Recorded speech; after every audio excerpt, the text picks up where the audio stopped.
हाय, film making की हम बात कर रहे हैं। फिल्म मेकिंग के जो जो रिक्वायरमेंट है, फिल्म मेकिंग जो जिन चीज़ों की वजह से फिल्म्स बनती हैं और आपको फिल्म मेकिंग आप करना चाहते हैं तो उनकी ज़रूरत पड़ती है, उसकी हम बात कर रहे हैं। एलिमेंट्स कौन कौन से हैं? यहाँ पर हम वैसे तो बहुत सारे एलिमेंट्स हैं, 8 एलिमेंट्स जो कोर एलिमेंट्स जिसे हम कह सकते हैं वो हैं फिल्म के लिए, तो वो उनकी हम बात करेंगे यहाँ पर। Plot, structure, characterization, scenes, visuals, dialogue, conflict और रेजोल्यूशन। तो इनकी हम बात करेंगे यहाँ पर। 8 एलिमेंट्स ऑफ फिल्म का ये टॉपिक है हमारा। तो चलते हैं। प्लॉट की जब हम बात करते हैं तो हमारा जो है वो प्लॉट फिल्म के लिए भी हो सकता है, फिल्म और आपका किसी स्टोरी के लिए भी हो सकता है। नॉवल अगर आप लिख रहे हैं, टेलीविज़न के लिए, किसी भी चीज़ के लिए एक प्लॉट की हमें ज़रूरत पड़ती है। बिल्कुल ये ऐसे ही समझ लीजिए जैसे आपको मकान बनाने के लिए एक प्लॉट की ज़रूरत पड़ती है और आप एक प्लॉट लेते हैं और उसके ऊपर स्ट्रक्चर खड़ा करते चले जाते हैं। Same goes for any story telling. जब आप चाहे भी किसी भी मीडियम के लिए आप एक स्टोरी करना चाहते हो तो यहाँ पर हम क्योंकि फ़िल्म की बात कर रहे हैं तो हम फिल्म के ऊपर ही कॉन्सेंट्रेट करते हैं। तो जब आप फिल्म मेकिंग की बात कर रहे हैं, फिल्म आप बनाना चाहते हैं तो आपको एक प्लॉट की ज़रूरत पड़ती है। प्लॉट क्या? प्लॉट का मतलब ये नहीं है कि आप जाके एक ज़मीन ख़रीद लें और प्लॉट उस प्लॉट की बात नहीं कर रही हैं आप। प्लॉट का मतलब है आपकी स्टोरी जो है वो उस कहानी के जो जो करेक्टर्स हैं, उस कहानी का कहने का तरीका जो है और कहानी में क्या हो रहा है, वो प्लॉट क्या है उसका। तो ये प्लॉट जो है हमें फिल्म मेकिंग के लिए, फिल्म मेकिंग में हमें इसकी ज़रूरत पड़ती है। नैरेटिव होता है, उसमें सीन्स जो हैं, सीक्वेंसेस जो हैं, इवेंट्स जो हैं, वो एक दूसरे से जुड़े हुए होते हैं। इसको कहते हैं प्लॉट। कि कुछ हो रहा है, एक आदमी जा रहा है, फिर उसके सामने दूसरा आदमी आ गया, उसने उसे कुछ ऑफ़र किया, या फिर उसने गन निकाली, या फिर उसने उसको आइसक्रीम दी, या फिर उसने उसके कंधे पे हाथ रखा। और दोनों दोस्त थे, हमें उनके इवेंट से पता चलता है, उस एक्शन से पता चलता है। तो ये जो है ये हमारे प्लॉट्स में सीक्वेंसेस कैसी हैं, कैसे जुड़ी हुई हैं, और कॉज एंड इफ़ेक्ट हमारा क्या है, कैसे क्या रीज़न है, क्या वजह है और उसका इफ़ेक्ट क्या आ रहा है। तो ये हमारा हमें प्लॉट से ही पता चलता है। The casual events of A plot can be thought of A series of events linked by the connector. तो एक दूसरे से जुड़े हुए होते हैं और सीरीज़ होती है इवेंट्स की। तो ये हमें प्लॉट के ही थ्रू पता चलता है। तो प्लॉट का अगर हम डायग्राम देखें तो हमारी बिगनिंग, एंड और मिडिल और एंड, ये 3 हिस्सों में हम इसे डिवाइड कर सकते हैं। तो आपका जो है प्लॉट में क्या कॉन्फ्लिक्ट हो रहा है, उसके बाद एक्शन क्या हो रहा है उसमें फिल्म के बीच में जाके, और क्लाइमेक्स के मतलब टूवर्ड्स दी एंड क्लाइमेक्स जब हो रहा होता है तो क्लाइमेक्स में क्या हो रहा है, और रेजोल्यूशन क्या है उसका, उसका ख़ात्मा कैसा हो रहा है, उसके बारे में हम अपने दिमाग में क्या लेके जा रहे हैं। जब हमने कॉन्फ्लिक्ट देख लिया, हमने उसका क्लाइमेक्स देख लिया, फिर हमने उसका रेजोल्यूशन देख लिया, तो हमारे पास इन तीनों चीज़ों को मिला के उस फिल्म के बारे में, उस प्लॉट के बारे में क्या हमारे दिमाग में रह गया जब हम उस फिल्म को देख लेते हैं। स्ट्रक्चर की जब हम बात करें, films have a beginning, a middle and an end. जो हमने अभी बात करी थी, इसकी बिगिनिंग होती है, मिडिल होता है और उसका एंड होता है। ये स्ट्रक्चर है फिल्म का। करेक्टर्स को हम दिखाते हैं, लोकेशन को दिखाते हैं। स्टोरी टेलिंग की एक तरीका है जहाँ पर आपको सारी चीज़, सारा सेटअप, आपको सेटिंग आपको दिखानी होती है कि आपके कितने करेक्टर्स हैं, आप कौन सी लोकेशन यूज़ कर रहे हैं, गाँव का लोकेशन है या हमारे अपने देश हिंदुस्तान का, इंडिया का है, या किसी फॉरेन लोकेशन की हम बात कर रहे हो। सेटिंग कैसी है, गरीब आदमी है, अमीर आदमी है, चौल में रह रहा है, बंगलों में रह रहा है, इलीट है, और या किसी एजेंसी से जुड़ा हुआ है अगर हम एक्शन फिल्म की बात करें, या साइंटिस्ट है।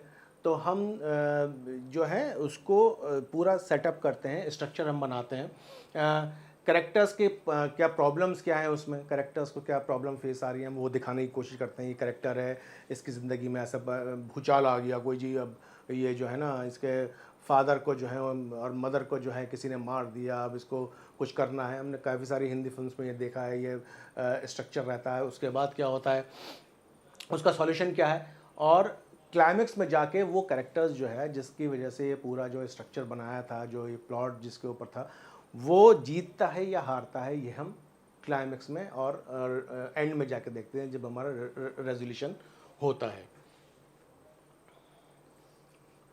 कैरेक्टराइजेशन, आप कैरेक्टर्स को कैसे रख रहे हैं, वो कैरेक्टर कैसा है, शाई है या बहुत आउटगोइंग है और बहुत ज़्यादा बोलने वाला है। जैसे जब वी मेट की करीना कपूर, जो अगर आप देखें तो उसमें बहुत ज़्यादा बोलती थी, और वो शाहिद कपूर जो है वो चुप रहने वाला था शुरू में, क्योंकि उसकी अपनी प्रॉब्लम चल रही थी। तो हमने उसको उसका कैरेक्टर दिखाया कि वो जो है वो अपनी ज़िंदगी से परेशान है, और एक लड़की है जो घर से भागी, उसे भागने का बड़ा, वो कहती मुझे भागने का बड़ा शौक़ था। तो एक कैरेक्टराइजेशन आपने करना शुरू किया, आपने बताना शुरू किया कि कैसे जो है फ़िल्म में कैरेक्टर्स जो है वो कैरेक्टर कैसा है, by which a character becomes fully realise in narrative. उस नैरेटिव में नैरेटिव को आगे बढ़ाता है, उसे ले जाता है आगे कैरेक्टर जो है उस नैरेटिव को, उस फिल्म की स्टोरी को।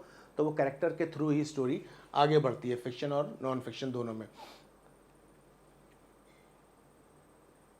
तो आपने देखा होगा बहुत सारी फिल्म्स में जो है वो, कई बार आपने देखा होगा कैमरा जो है वो भीड़ दिखाता है, और आपका जो है बिगनिंग का शॉट होता है, फिल्म की भीड़ होती है और कैमरा जूम इन करता चला जाता है और फिर सीधा एक कैरेक्टर पे आके या एक इंसान के ऊपर आके रुक जाता है। तो वहाँ से आप कैरेक्टर अपना पिक कर लेते हैं कि हमारी फिल्म का ये इंपॉर्टेंट कैरेक्टर होगा शायद। ज़्यादातर केसेस में वही होता है, कई बार वो दिखाते हैं और फिर उसके बाद वो कैरेक्टर हटता है, पता चला उसके पीछे से दूसरा एक इंसान निकल आया या एलियन निकल आया या कुछ और निकल आया जिस पर आपको फोकस करना था। But that's a way of telling your story. आपने अपने एज ए डायरेक्टर आपने कहा कि नहीं मैं रिवील नहीं करूँगा अपना कैरेक्टर, मैं पूरा ना भीड़ दिखाऊंगा, भीड़ के ऊपर मैं लेके जाऊँगा कैमरा और उस किसी एक पे फोकस करूँगा, फिर वो आदमी भी नीचे बैठ जाएगा या हट जाएगा या उसे गोली लग जाएगी या उसको कोई उड़ा के ले जाएगा, और फिर जो उसके पीछे वाला होगा वो हमारा मेन कैरेक्टर है। और इस तरह से हम अपना कैरेक्टर इस्टेब्लिश करते हैं हम in the beginning of the film.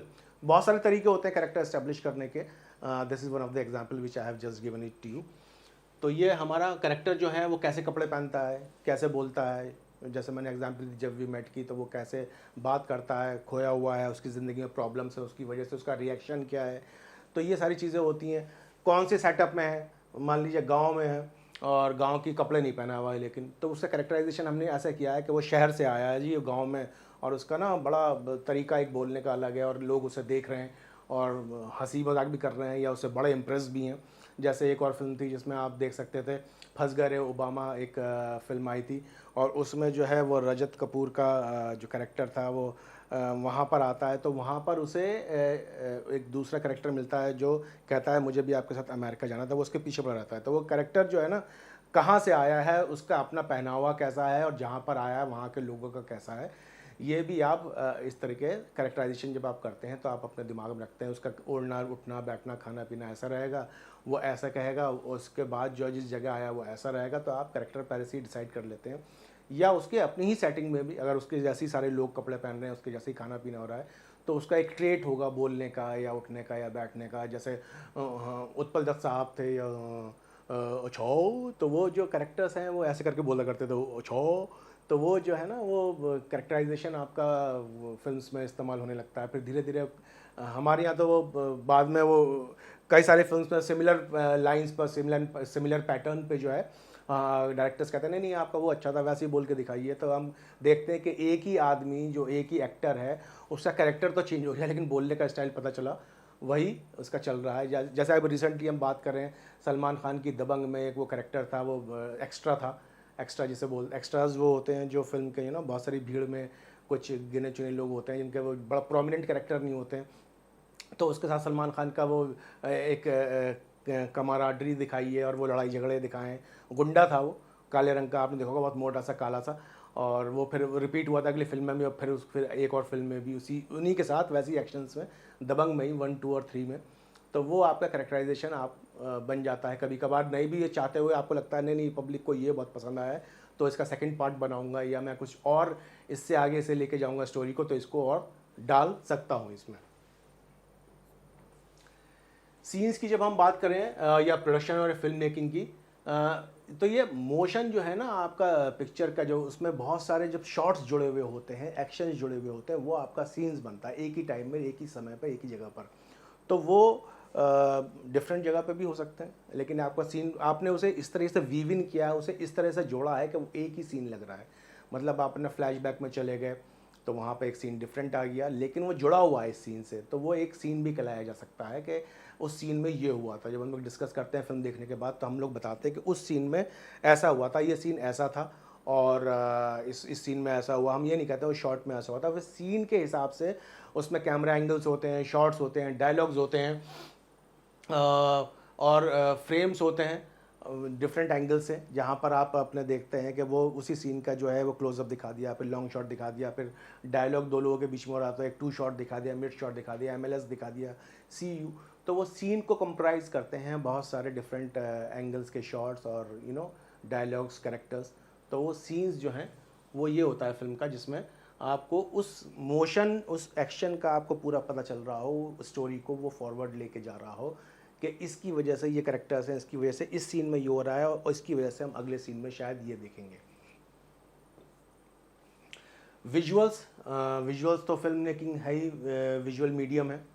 Cinematography उसका अहम हिस्सा है। कैमरा होगा तो आप विजुअल शूट कर सकते हैं, कैमरा नहीं होगा तो आप फिर तो स्टोरी टेलर हो जाएंगे, मतलब रेडियो के ऊपर कहानी सुना रहे होंगे या आप कथावाचक होंगे, 10 लोगों के बीच में बता रहे होंगे। तो विजुअल्स का जहाँ यहाँ पर जब हम बात करते हैं सिनेमाटोग्राफी, उससे अपने आप में एक जहन में हमारे आ जाता है, मतलब सिनेमाटोग्राफी होती है जब आप कैमरा का इस्तेमाल कर रहे होते हैं अपने विजुअल्स या अपने सीन्स शूट करने के लिए, उसे हम बोलते हैं सिनेमाटोग्राफी, और उसे चलाने वाले को हम बोलते हैं सिनेमाटोग्राफर, यानी कि कैमरा पर्सन भी बहुत सारी जगह उसे बोला जाता है। ऑन स्क्रीन विजुअल्स क्या चल रहे हैं, एलिमेंट्स क्या हैं, लाइटिंग, फ्रेमिंग, वो सब उसी से विजुअल्स में इंक्लूड होती है। आपकी लाइट कैसी है, उसकी फ्रेमिंग कंपोजिशन कैसी है, फ्रेम कैसे क्या है आपने, और कैमरे के मोशन क्या है, मूवमेंट क्या है, कैमरे के एंगल्स क्या हैं, और लेंस कैसे हमने यूज़ करे हैं, कौन से लेंसेज यूज़ हो रहे हैं, किस पार्टिकुलर चीज़ के लिए यूज़ हो रहे हैं।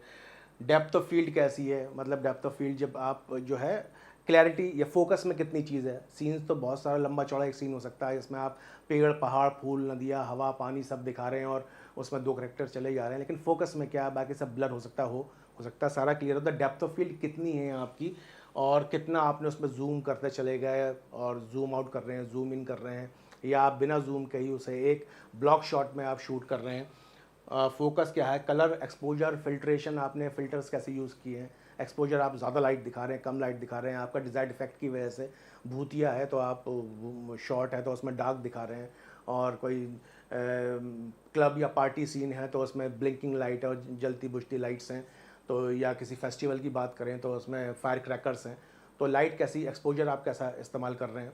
तो बहुत सारी चीज़ें जो हैं वो विजुअल्स, ये इन सारी चीज़ों को मिलकर एक विजुअल बनता है और हमें अपने स्क्रीन पे वो देखने को मिलता है। डायलॉग्स भी, क्योंकि हम 8 कोर एलिमेंट्स की बात कर रहे हैं फिल्म मेकिंग की, यहाँ पर हमने विजुअल्स की बात करी, हमने और दूसरे एलिमेंट्स की बात करी यहाँ पर, तो यहाँ पर उसी का एक एलिमेंट है डायलॉग्स।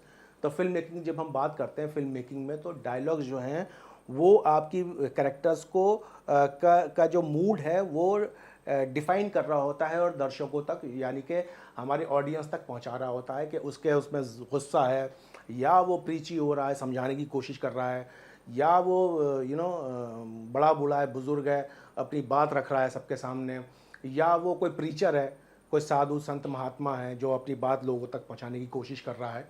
तो ये डायलॉग्स के थ्रू होते हैं। और डायलॉग जो है मोनोलॉग भी हो सकता है कि आप अकेले बोल रहे हैं और डायलॉग में आपको 2 लोगों के साथ कन्वर्सेशन क्या हो रहा है वो आप इसके थ्रू दिखाते हैं कि ओरल स्पीच जो है वो आपकी ये जो ओरल स्पीच होती है इसके थ्रू ही आप डायलॉग्स बोलते हैं। मतलब आप जो बोल रहे हैं, जैसे अभी मैं किसी से बात नहीं कर रहा हूँ, मैं सिर्फ अपनी बात आपके सामने रख रहा हूँ, तो ये मोनोलॉग है। लेकिन जब आप भी अगर मेरे सामने होते और आप मुझसे बात कर रहे होते तो एक डायलॉग हो जाता, 2 लोगों के बीच का संवाद, कन्वर्सेशन हो जाती।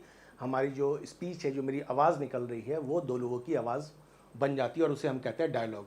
और इसमें डायलॉग्स के अलावा बहुत सारी चीज़ें और भी हो सकती है फिल्म मेकिंग में, जो जिसे हम स्पीच, ओरल स्पीच की हम बात कर रहे हैं तो वॉइस ओवर हो सकता है। मतलब हो सकता है मैं किसी से बात ही ना कर रहा हूँ, अभी जैसे मैं बात कर रहा हूँ और जब हम थॉट प्रोसेस दिखाते हैं किसी कैरेक्टर का जो पीछे चल रहा होता है, तो मैं अगर चुप हो जाऊँ और कई बार आपने फिल्म में देखा होगा वो सोच रहा है, तो वो सोच रहा है ना, वो उसका दिमाग का जो वॉइस है वो आपको सुनाई पड़ रही है, लेकिन आपको पता है ये सोच रहा है, तो वो दिखाने के लिए उसका लिप्स तो लिप सिंक नहीं होता, चुप होता है, वो सोचता ये बात है, अच्छा। अभी तो मैं बोल के बता रहा हूँ आपको समझाने के लिए, लेकिन जनरली वो सिर्फ आवाज़ आ रही होती है और माउथ या लिप सिंक नहीं हो रहा होता है। लिप्स जो हैं वो आपके सिंक और ऑडियो के साथ उसके साथ सिंक नहीं कर रहे होते हैं। तो इंटरनल मोनोलॉग की हम बात कर रहे थे, जब वो सोच रहा है, बात कर रहे हैं। वॉइस ओवर नरेशन चल रहा है, नरेशन ये है कि एक था राज, राज ने फिर ये किया, तो वो उसके पीछे एक्शन तो राज कर रहा है, स्क्रीन पे करेक्टर आ रहा है और उसके पीछे एक आवाज़ चल रही है। और फिर राज की मम्मी ने कहा तो उसने कहा मम्मी मैं तुम्हारी बात नहीं सुनना चाहता, इस वक्त मुझे अपने दोस्तों के पास जाना है, और फटाक से एक उसको एक छांटा पड़ता है मम्मा का। तो ये जो है ना उसका वॉइस ओवर जो है उसका दिमाग हिल जाता है, वॉइस ओवर कहता है। तो यहाँ पर राज ने ये कहा। तो ये सारी चीज़ें जो होती हैं वो कई कई बार हम वॉइस ओवर के थ्रू भी दिखाते हैं, मतलब आपके कैरेक्टर के एक्शन के साथ कुछ और पीछे से ऑडियो आ रही होती है, साउंड आ रही होती है, आवाज़ आ रही होती है।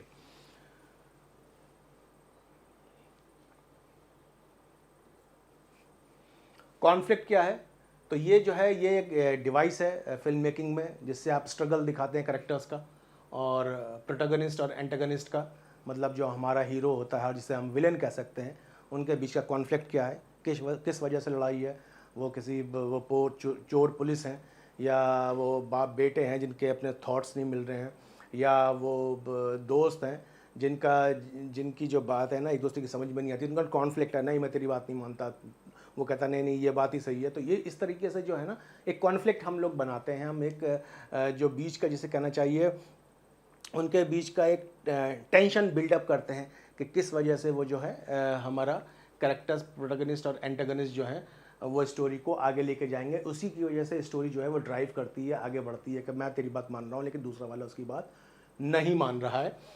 तो अगर हम सिर्फ कॉन्फ्लिक्ट ना रखें किसी स्टोरी में तो सिर्फ इवेंट्स होंगे, मतलब एक इवेंट हुआ कोई, फिर दूसरा इवेंट हुआ कि भाई वो उसके घर गया, घर से उसका खाना खाया, फिर आगे चला गया, वहाँ से आगे गया, वो अपने घर पहुँच गया, जाके सो गया।